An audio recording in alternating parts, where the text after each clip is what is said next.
Alright guys, we're up to the lake. I've got the drawer slide parts from the sliding door. This is the first door we're hanging. I'm going to go over and insert it and we'll see if this thing works.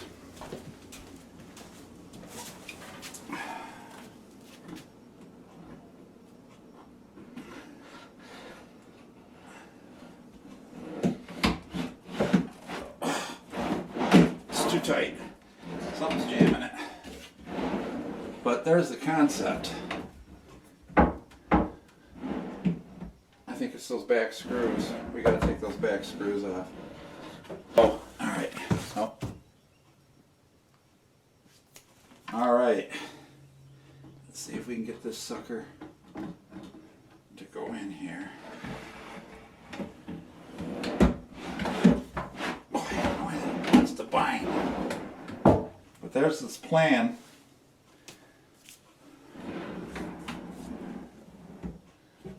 It's just, they're too tight back in here, I guess. I can't figure out where they're binding. They're so close together they have no compliance to give. They're in perfect parallel. But I don't know which way they're tight. All right, so when we first put this on, we had a little jamming problem, you saw, but all I ended up doing is I had made my measurements here for the placing these things. So what I did is I wanted these to self-align. So I took all the rest of the screws out of these rails. As you can see, there's a hair of room, which I left on purpose. And I slid the door back, which then repositioned the back ends of these slides.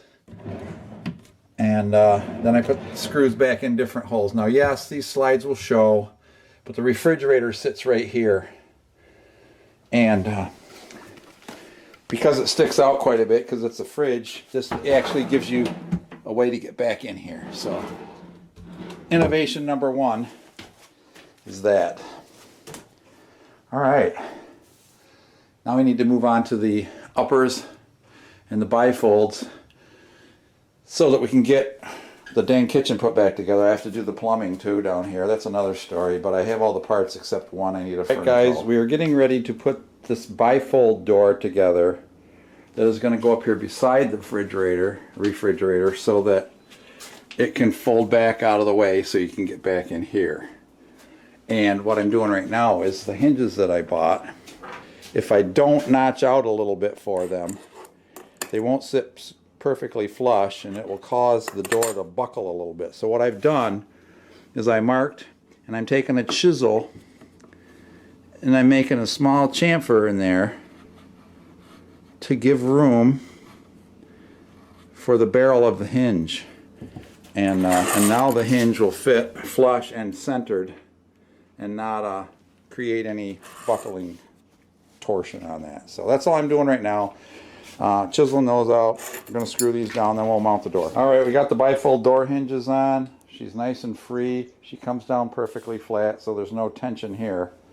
Now we're going to put the pocket hinges in. Now, I'm showing you a hint here. You know, the woodworkers online always show you hints. I'm using a straight edge piece of wood pulled against the square side of these hinges when they're down in the pockets to align them. That's all. Very simple. And I'll hold that against there like a square so I can put those screws in. Now it's on. Alright, so I'm using my straight edge. Unfortunately, I didn't bring my self-centering drill attachment.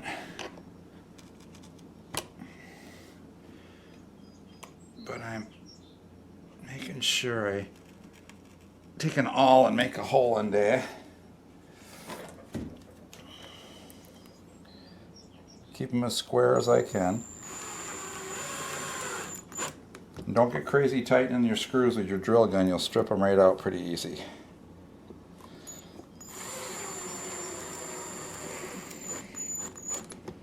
I give them about a quarter turn after they hit the bottom.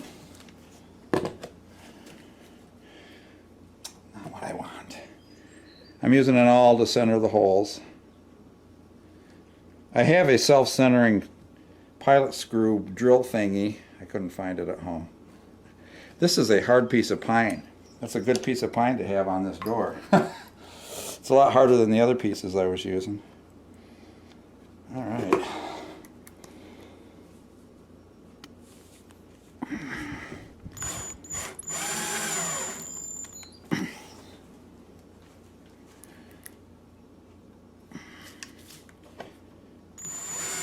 Oh.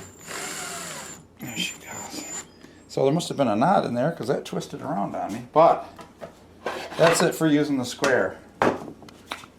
So the next step in the installation is to put that bifold door up here. Well, how are we going to hold that and center up the screws, holes, and all that stuff? So what I did is, I know my door overhangs the hole by 3/4 of an inch.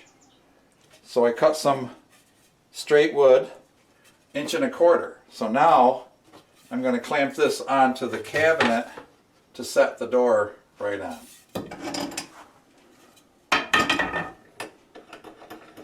I might need my lovely assistant. So I'm not sure how awkward this is going to be. This will let me set the door on here. But I got to swing it out a little bit to get the screws in here. So I'm going to have my lovely assistant do that. But we're going to set it on this shelf, swing it out. I'm going to swing the hinges around. All right, well, here we go. We got it up with the help of the assistant, my lovely assistant. And it looks like a solid door right now. We're going to have a magnetic catch and a ball to here. And you can just, whoosh, like so. You can get into this upper cabinet pretty good because you're going to have to kind of reach back in here just because the refrigerator is going to be in. We got plenty of room for the refrigerator. So we had to do a little bit of jockeying with the Blum hinges, or the Bloom, however you want to say it. This one adjusts the in and out of the hinge this way to get it square in the door hole. This one sucks the door in and out so that it lays flat. Now this door, or the box, I don't know which, of course it is pine, might have a little warp to it, but it looks pretty good. Maybe I'll put my magnetic catch up here and that'll keep it sucked in. But I'm happy with it. And look at that beautiful pine. It just looks wonderful. So now I need to install my upper doors here. And we can get this refrigerator back in. And the stove. We'll have to do the upper cabinets here. But we're coming along. All right, we're coming right along. We got the over the refrigerator, over the stove. We started working on the over the sink cabinets. It's going all right. All right. We got the Peninsula cabinet doors on. As I said, we've adjusted these. There's still quite a gap. We're just going to work some washers under the bases of the hinges here. We got to go over to Lowe's tonight. That's almost the gap I want, though, for perfection. We got the rest of the uppers up. We only have 4 more left to go on the bar. All right. All the cabinet doors are up. They are all. We just need to shim some of the hinges to close up the gaps. That's no big deal. We're going to go buy some washers. Now these doors, I made the center board the width of these because it just mathematically didn't work out to have the doors that certain width. So I made the center board so they all, when these get shimmed together, those will be a tight crack. And of course the sink cabinet is just about the right width. I might put one set of washers under there, get them as tight as I can. These got to get a couple of washers.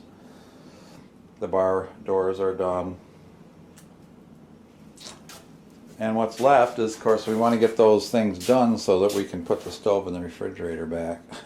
So we're going to Lowe's in a little bit, and we'll be back with these readjusted and hopefully get the appliances back in. The sink plumbing I did get fixed back up. I put a Fernco on that connector right there where it comes through the floor so that I could have some adjustability of how it swung up into the sink. But I was able to reuse all the old plastic. I haven't to buy any at all. All I had to buy was the Fernco and some new cement, because up here at the lake, when the cement goes through the cold winter, it turns to jello and it's done. So that's that. We need to go get a new Moen type spray faucet thing here. Maybe I'll take a close-up picture of that. All right. And that's a huge deep sink. Double bowl sink they put in for our underhung. These are quartz countertops that we got put in last fall, if you remember. Alright, look at the size of the cabinetry in here now, though, compared to what it was. I love it. Well, what I'm doing now is I'm adding the washers under the hinges to make up for the offset that I ended up with. So I found these 3/4 inch Hillman screw washers that are just the right diameter. And so I'm just taking out the big screw. I actually got longer hinge screws, 1-inch ones, instead of the 3/4 that are in there. And here's a door that I've finished. And you can see how tight I made the joint on that, so it's just almost like there's no break in the doors there. So that's all I'm doing.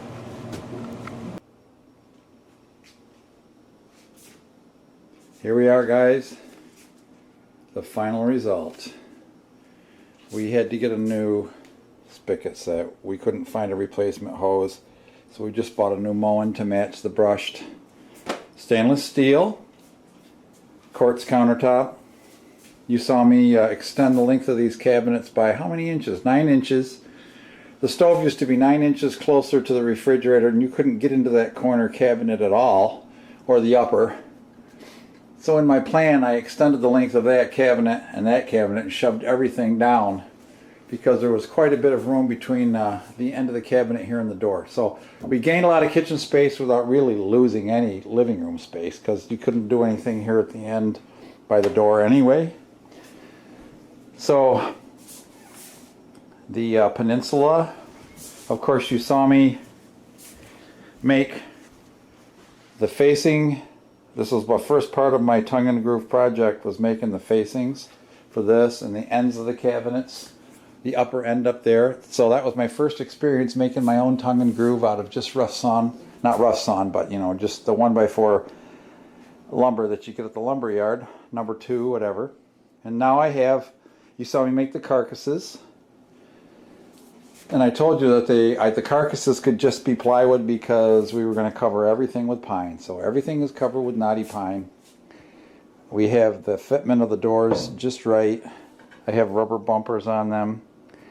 I have the Blum, however you want to pronounce it, hinges. Now I did have to put some 3/4 inch diameter washers underneath the hinges to get the doors to meet in the center. I designed these doors to be 1.5 inches wider combined than the opening, and they said they were 3/4 inch overlay hinges, which apparently they are not. So beware that you need to check that. Lower sink cabinet. Reused all of the old drain plumbing. I was lucky I didn't have to buy any drain. We did buy new baskets because they gave us one with the new sink and we couldn't find anything to match it. It has a spray arm. You see my PVC coming up with the adapters I showed you before. Very cool adapters. They'll go to anything basically 1/2 inch in diameter, because they got O-rings and those little sheet metal fingers that hold everything together. And this is one of those pipes that has the venting cap, so it doesn't need a vent from here. Sucks air there. Again, I got my alignment nice here, and these are adjustable. For one thing, where the screw goes, and these have dress-up caps on them right now, but there's a screw that holds the hinge to the frame, and there's a slot, so you can move them up and down. You can move the top and the bottom in and out, and you can move, when the door is closed, you can move the corners in and out, so you can make them, the top and bottom corners of the doors hit the frame perfectly. So that's done. The only thing I have left to do is build my drawer boxes. I have my slides all in, full extension slides. I have my dimensions all measured. So we need to build those. And the uppers, as I told you before, excuse me, I had to split the width of a board here, because if I'd have moved this over an inch and a half, there would only been 3/4 of an inch of the board on the edge, and I thought that would have looked bad. So I tried to lay it out that my center crack is very narrow and it looks just like a solid board, and I tried to find boards that were similar in color and grain. So these are going to get 2 shelves in them. I've already drilled the peg holes, as you saw. So these will have 2. The one over the stove will have 1. Maybe we'll put one in there up there a little higher so the wife can put her spaghetti and noodle containers or crackers or whatever in there. Now, this is the cool door. I ended up putting the magnetic catch here, and that's the one that bifolds. And I put a bumper up there because it's going to hit, and the knob is going to be here, so I'm going to have to put a bumper on this door somewhere, which they're clear, so they're very hard to see. So when it comes back and hits the bumper, hits the doorknob, it doesn't dent the door. 2 uppers. And then the wife had me hang the industrial type light fixture today with a Edison type bulb. I haven't got the trim back on the window yet, but I have it. For the breakfast bar, so we can sit here and eat. So we don't even have to breakfast, pretty much breakfast. We'll get up and eat breakfast sitting there. And that actually has 2 sets of cabinets underneath for, you know, whatever, pots and pans, dishes, blah, blah, blah. Of course, we did the flooring last fall too. This used to be horrible carpet through the whole place. I got my dishwasher installed. I had a hard time figuring out how I was going to attach it, because to the bottom of the cabinet you can't put screws and stuff in this quartz. But what I ended up doing, there was a screw hole here, so I put a screw through the side into this cabinet, and I was going to put one on this side with a spacer, but then I realized that I had to put spacer blocks under the feet. Can't show you this because I already covered it up. I put spacer blocks under the feet to raise this up and close this gap. It was an inch low, so now it's only a 1/4 inch because I put 3/4 inch pine underneath it. But then I put RTV silicone all around the blocks to glue them down to the floor, and all around the feet where they're sitting on top of it to hold them in place. And then I ran a bead of clear silicone right between the frame of the dishwasher and the countertop. So this is never ever going anywhere. I hope we don't have to, it'll be a bummer to take it out. So that's attached. And these cabinets are going to stay how they are for right now. If the wife decides she wants more knotty pine like this, we might replace these doors. They're already light finished. I'm not going to change the face frame of these, of course. So that's it, guys. That's the lake project for now. I don't really know that you want to see any more updates. Maybe I'll come back for a very quickie and show you the trim all on the doorknobs. The wife got a bunch of cool hand-painted doorknobs and the drawers in. So until then, God bless. Take care. We'll see you next time. All right, guys and gals, here we are back in Bob's Barn Workshop's Black Lake cabin. We've been working on this project since last fall. The new Peninsula base cabinets had quartz countertops. Of course, I built all the cabinets in the shop. You saw many videos on that and building that and the doors. All I've got left to build is the drawers. I haven't worked on those yet. But what I wanted to show you today was what I did to get all the door handles on correctly. So what I found in the shop was a piece of what appears to be about 3/8, we used to call it masonite, hardboard, very hard. So I cut a block of it about 4 by 5 inches because we had determined, because this type of door we had to split the difference and make the 3-inch board split in the middle, and some of the other doors, most of the other doors were solid. So we wanted to straddle the difference. So this being half of that one, we needed to center it between the two. So anyway, we determined that 2 3/4 inches over was what we wanted. And by moving them around, we decided we wanted them to be 3.5 inches up. Now my wife bought these fancy little knobs that are all different. Painted knobs, decaled, I don't even know what they are. So how do we locate all those accurately so they don't zigzag and you don't, because the drill bit will follow hardened grain and all that stuff. So anyway, I ended up building this jig. So this jig, I measured over my 2 1/4 and up in 3.5, and I just drilled my hole through for the size of the number 8 32s. And then the way it works is you just flip it from one side to the other, and I put the rim around it. So we'll just do this quick.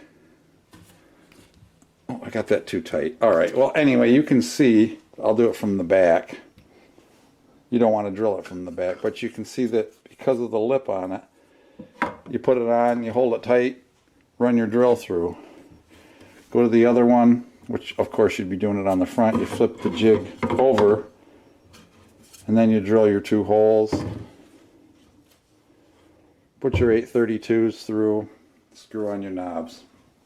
Really, really simple, basic woodworking jig there. So,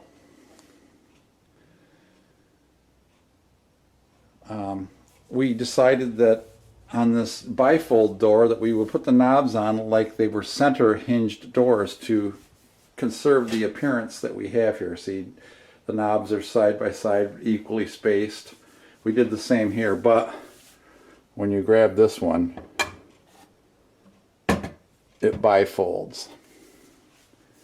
So you got a lot of access to that upper cabinet. Now what we're going to do is I'm going to make some sort of wire hook that hooks at the top that restrains that from swinging way out. And that's all we need. Of course, the bottom one we saw is on drawer slides. Sliding door. We have a rodent problem here because it's a camp at a lake and the mice like to migrate in. And as I've been doing floors and cabinets and whatever, the bathroom, I tried to find every penetration I possibly could through where the rodents can get in, and I blocked them off with plywood and caulking and such, even behind the dishwasher. Last week I couldn't figure out how to mount the dishwasher, so I ended up jacking it up on 3/4 by 1.5 inch pieces of pine on the bottom to get it up high, adjusted the feet to level it, and then I glued the top with RTV. I got a screw in the side, excuse me. I have a hole for another screw on this side. If I really wanted to put it in, I could slip a block in there. But it's very rigid, and under the bottom where you can't see, I actually glued those 1 by 1.5, 3/4 by 1.5 strips that I set it on top of. Actually, you can see the end of one there. I glued them to the floor with the RTV, and I glued the feet onto the top of those blocks with the clear silicone. So it's glued in place. It's perfect. And of course, I got the knobs under the bar. So all that I have left is finishing the shelves to go inside here. This big cabinet is going to have one fixed shelf in the middle about halfway. Maybe a little bit higher than halfway, and all the canned goods will go on the top, and bigger stuff, whatever, canister set can go on the bottom.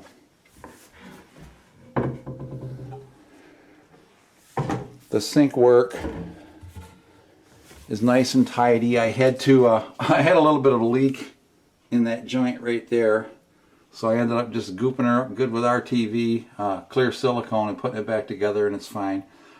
One thing is we run on lake water here, and we've been messing around every year with big jugs of water on a dispenser. They're heavy for me and the old lady. We have to fill them at home, put them in the car, carry them in here. They weigh probably 50 pounds a piece. We're thinking about putting in under cabinet reverse osmosis system right in this corner that is kind of unused under the cabinet, and putting a new spigot up here for it and seeing if the reverse osmosis works on lake water. Of course, I pre-filter the water already anyway, so you know, most of the sediment is out. It still has an orange stain to it because there's a lot of tannic acid in this lake water from all the vegetation and bays and all that stuff. So that's where we're at with this. We're coming right along. This kitchen project is almost ready to go to a wrap-up video, which is probably one more video I'll make for you, wrapping it up. Because we want to see those drawers, don't we? All right, guys and gals. God bless. Take care. We'll come back next time.